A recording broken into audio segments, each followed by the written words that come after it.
Thank you, Kelly, and let me just say in return, it is such a pleasure to work with this executive committee and in your year as president. It has been extraordinary.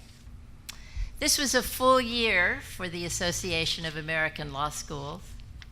We worked to improve our professional development offerings for faculty and administrators at the Conference on Clinical Legal Education, the Workshop for New Law Teachers, the Workshop for Pre-Tenured Law School Teachers of Color, and at this annual meeting.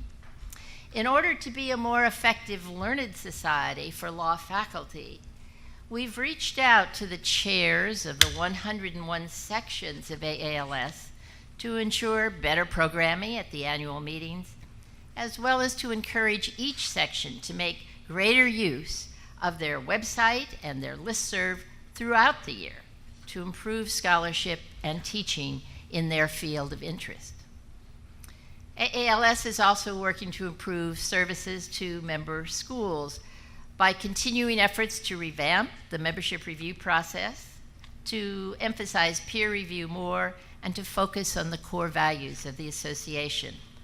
The goal is to complement, but not duplicate, the accreditation work of the ABA section on legal education and admission to the bar. We also increased our support of deans by establishing the Deans Forum and its steering committee, and by offering the first day-long program for deans at the last annual meeting. This year, AALS completed its first comprehensive review in decades of the Executive Committee regulations in order to bring them into compliance with the revised AALS bylaws that were adopted by this House of Representatives 1 year ago. We also conducted the first survey of the membership in order to better understand which services are most important to you. Finally, we have continued to work on our expanded mission of showcasing the innovations and accomplishments of law schools for policymakers, for leaders of the bar and bench, for the media, for prospective law students, and the general public. Let me start, before reporting in more detail on the work of the year, to ask you something. I would like to ask all of our representatives to expand your role for the AALS, just as the Executive Committee has expanded the mission of the association.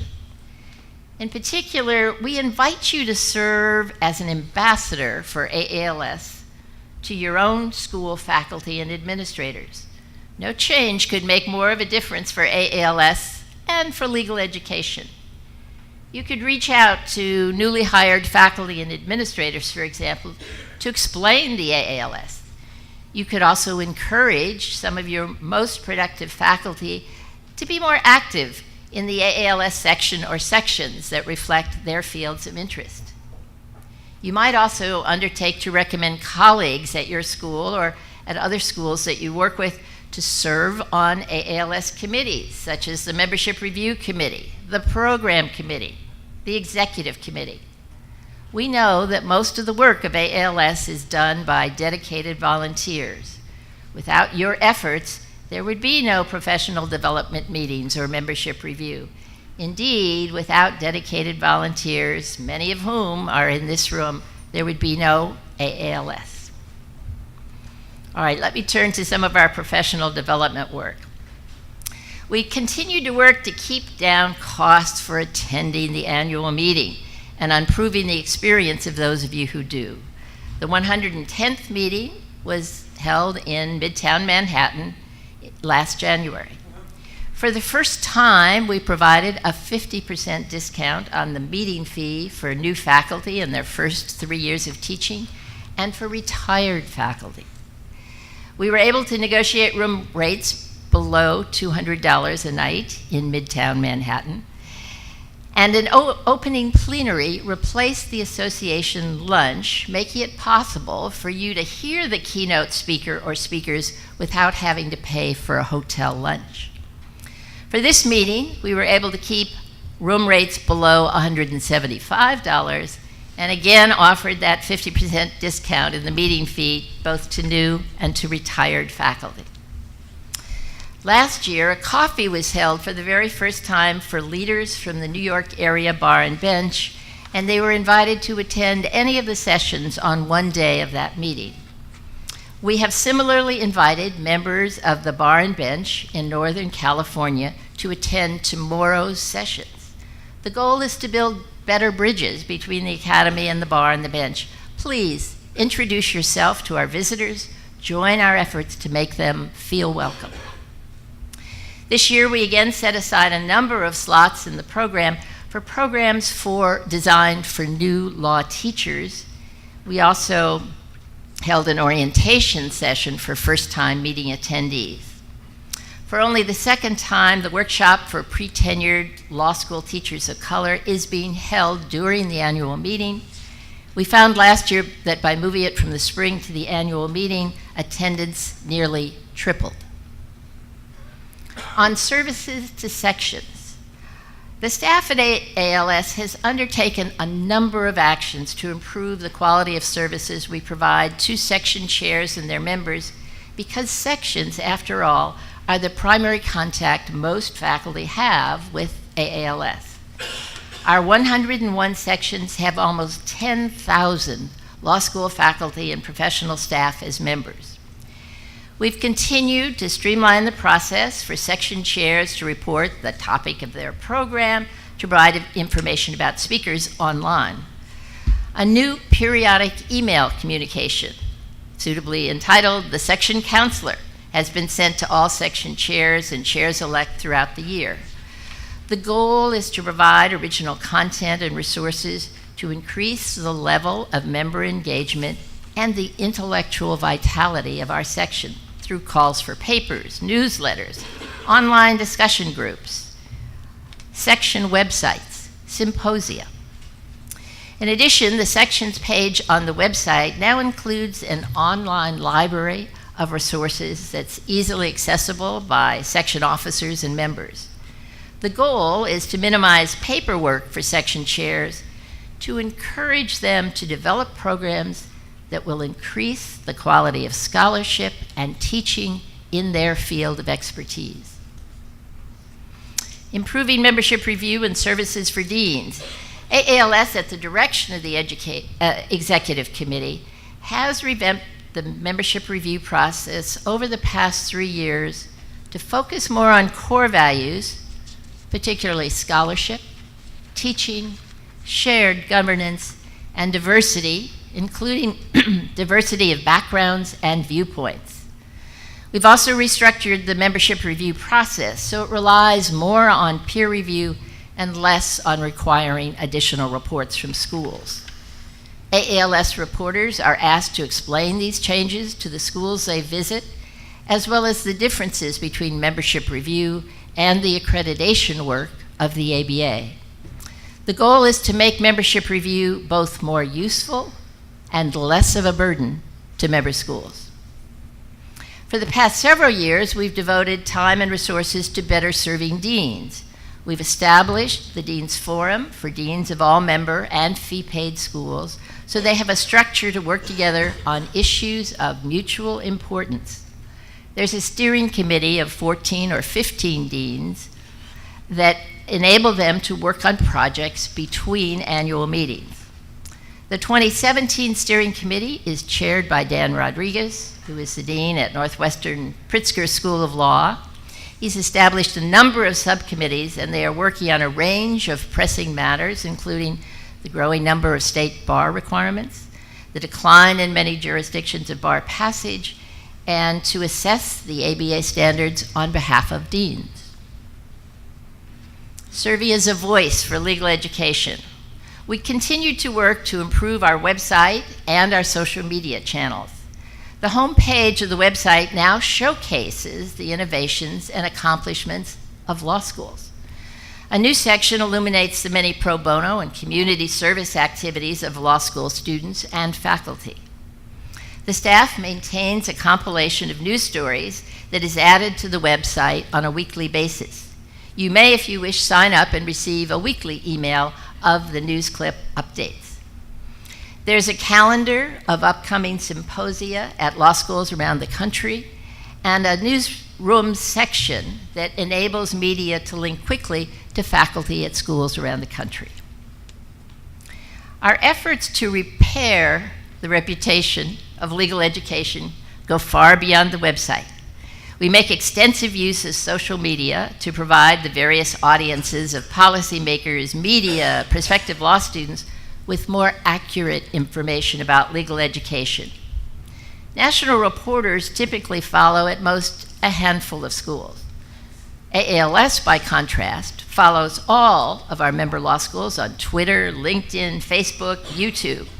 More importantly, we retweet and repost material that showcases developments at schools around the country. By expanding our social media footprint, we've become a major resource for the national media to learn more about what is actually occurring at law schools around the country. As part of this effort, this year we launched a project to calculate annually how many law school students contribute to the delivery of much needed legal services through clinics, experiential courses, pro bono activities. Our first survey found that more than 17,900 students in the class of 2015 contributed more than 2.2 million hours in legal services as part of their legal education. A nonprofit organization, Independent Sector, places a value on this kind of volunteer time of $23.56 an hour.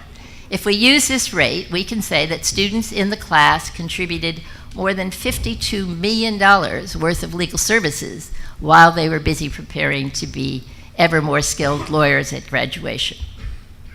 6, our Directory of Law Teachers. We've published it since 1921. Now that it's back on schedule of being printed each fall, members are relying on it again, and many of you have noticed some things you want to update in your biography. We've made it easier to do that, and we hope this means the DLT will become more accurate each year, and that will enable us to begin to collect some meaningful statistics about progressions within the Legal Academy itself. We've also added an online search function. I hope you know about it. It's behind the login, so it's for law faculty and librarians. So you can search the directory online by name and by subjects taught, which we think will be a useful function for schools to have. 7, completion of the review of the Executive Committee regulations. We started a review of the bylaws in 2014. Those revised bylaws were adopted by this body 1 year ago. During this past year, we revised the Executive Committee regulations to bring them into conformance with the new bylaws. A memorandum was mailed to all of you last month. We look forward to your comments and anticipate the end of that process later this month. A new initiative, the Before the JD Project. Perhaps the most pressing problem confronting many law schools today is the drop in the quality as well as the size of the national applicant pool. There's been a more than 36% drop, I'll repeat, a 36% drop in that pool over the last 5 years. The total was up slightly this fall, but slightly. Application has been declining despite steady or increasing interest in medicine, in engineering, in other professions. We're also going to study what are the primary sources of information and advice about law and legal education used by college students. Your suggestions on this project would be most welcome. AALS staffing. In June, Regina Birch completed her 3rd and final year of outstanding service to AALS as Associate Director, and Elizabeth Ginger Patterson became the Associate Director on July 1, a position she has held twice previously, once when Carl Monk was Executive Director and once when Susan Prager was Executive Director. A 1973 graduate of Catholic University, Columbus School of Law, Ginger practiced law with Hogan and Hartson in Washington early in her career. She then joined the faculty of Georgetown Law Center in 1980, where she served as Associate Dean for the JD and graduate programs and retired from that faculty in 2013. Jeff Allam has been recruited to serve as director of the Before the JD project. He came to the AALS from the Council of Graduate Schools, where as Assistant Vice President for Research and Policy Analysis, he managed a national survey of graduate enrollment and researched career outcomes. In November of 2015, we appointed Mary Dillon Kerwin as the first ever Director of Development. The goal is to keep dues increases and meeting fees as low as possible during this challenging time for law schools. Mary brought to AALS 20 years of experience in fundraising for nonprofits. There have already been noticeable improvements in fundraising. 12 major law firms, ranging alphabetically from Arnold and Porter to Williams and Connolly, and they're listed on the vertical thank yous placed around the meeting hotel, as well as 3 law departments, Clorox, Microsoft, and Starbucks, have so far become supporters of our work in support of American legal education, including the new project on Before the JD. In addition, annual meeting sponsorships for this meeting nearly tripled. Corporate and organizational sponsors contributed more than $123,000 compared to $34,000 last year. The number of sponsors increased as well from 7 to 15, which represents both cash and in-kind contributions, and the goal is to offset meeting costs and your meeting experience. In closing, I want to say what an honor it continues to be to work with all of you and the more than 1,000 volunteer faculty, deans, and administrators who plan our professional programs, speak at those programs, serve as section officers, and work on other projects and initiatives. Without your support and that of your faculty and staff, AALS could not function. So on behalf of the extraordinary AALS staff, I extend our thanks for all that you do.